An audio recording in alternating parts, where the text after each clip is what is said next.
As I find myself laying on the kitchen floor, sobbing and shaking, one arm stretched up, still bracing the edge of the sink, I have a sense of relief that makes me sob even heavier.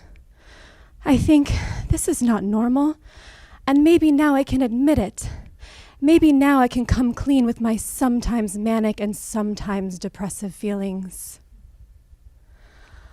I think of how I won't have to pretend anymore. If I would come clean, it would be easier to fix myself if they knew. I wouldn't feel so alone. So I pick myself up and I go to the computer to research the illness. As I'm reading, I start to sob again because it feels so real. It's becoming a reality. I'm admitting to it, and this causes me to shake again out of fear.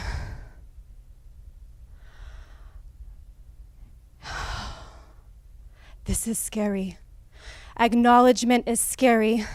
If I admit this, if it becomes a diagnosed fact, then that means a genetic chemical imbalance was passed on to me from my family. That means for the rest of my life, I would be plagued with manic depressive DNA and judged for it. This means that potentially I could pass it on to my children. This means that I would be like them. And that scares the shit out of me. So I stand up, I wipe my tears, and I shake it off. There's no way in hell. There's no way in hell I will be like them. I'm stronger than them. I have more resources than them. I am educated unlike them. I will not become them. What a fine boy you would have made. You think you're special, don't you?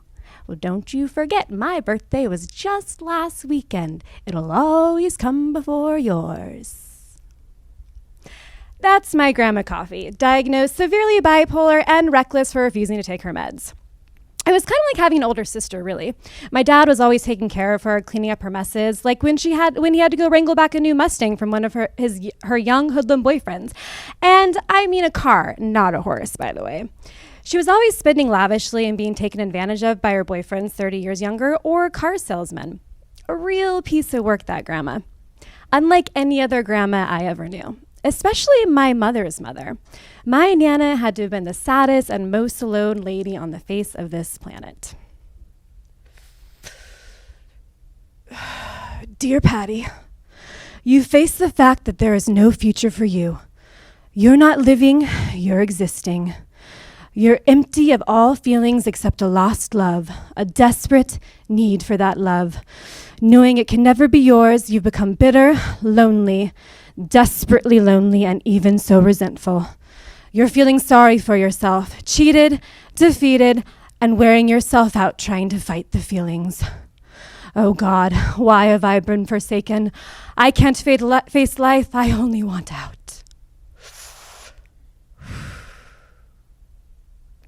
That's my Nana, a tiny, emaciated, quiet, depressed, recovering alcoholic and pill addict for as long as I knew her. And who knew she actually had a lot to say? When she passed away, I found her diaries, 10 years worth of diary entries. So these are my grandmothers, my ancestors, the women in my family. I've always been so jealous hearing those cute little grandma stories from friends. From what I gather, grandmas are supposed to be sweet, cuddly, compassionate, wise, and always there for you to be role models, to teach grace and class and what it is to be a woman. I never had that. My mother never had that, and my mother's mother never had that. In fact, my mother's grandmother choked to death on her own puke. Now I'm left to face myself. It goes with me wherever I go. I try to run from it, moving here and there, creating distraction and false purpose. If I keep momentum, if I keep moving forward on this, I'll feel better. Moving forward on what? It's all just an illusion I created to avoid myself. I've never faced myself. I retreat through my destructive distractions of resistance, alcohol, emotional breakdowns, clouds of cigarette smoke, men. Men are my black hole. They are my escape into the darkness where again I can create a false illusion of security, one after the other. I latch on like a leech. I suck their lifeblood, hoping it will fix me, hoping they will save me. I move away from the sunny opportunities and the sunny people that present themselves and move towards the black hole of a perpetual pattern. A pattern come to find out that existed long before me. This is my nature. I disguise my nature with false pretension that I am carefree, happy as could be. Nobody worries about me because of this facade I've created.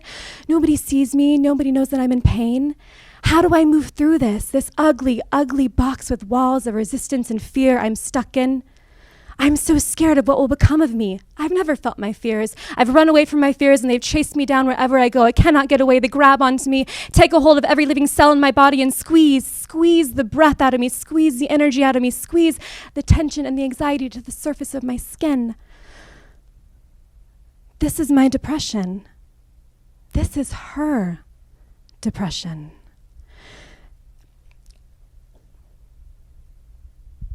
It was when I started writing things like this that I decided to talk to somebody. You see, I started to draw these parallels in my writings with my Nana's writings, and the more I dove into her diary and compared it to my own writing and thoughts, I realized, holy shit, it's like as if my grandmother is writing through me.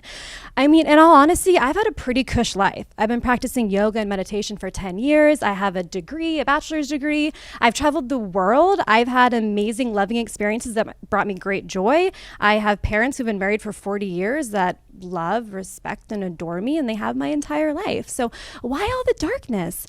Why all the depression? It's because this pain is not mine. The poems I write are not mine. I had a realization, like a knock upside my head, that it's quite possible that I am writing and experiencing trauma that lives through my family lineage. Could it be possible that through me, my ancestors want to heal these stories? Then, like a miracle that it was, one day my question was answered. An article was brought to my attention titled, "DNA Can Hold On to Memory for Up to 3 Generations." From the Medical Daily, the article stated, recently a team of researchers discovered that mothers who experienced a physical hardship, such as famine, undergo a change in their DNA which they pass on for up to 3 generations. It's like the answer to all my questions. My grandmothers were starving, maybe not from food, but from one from love and the other from balance and peace of mind. And I'm here in this body in this lifetime remembering. Their memory is stored in my body, in my DNA. I do carry their pain and their sorrow. Like I knew all along, it wasn't mine. The breakdowns that would lead me to the floor sobbing was my body releasing tears for them. Tears they didn't know how to shed. Tears and trauma they didn't have the tools to work with. I live in this day and in this strength to heal them. I have the strength to heal and to break gene patterns. I have the courage to face my fears, to face myself. And this woman I finally decided to speak with about my findings on DNA agreed with everything I presented her. She finished our session with saying, "You're like Dorothy on the yellow brick road." She told me, "I've been chosen in my family because I hold the courage necessary.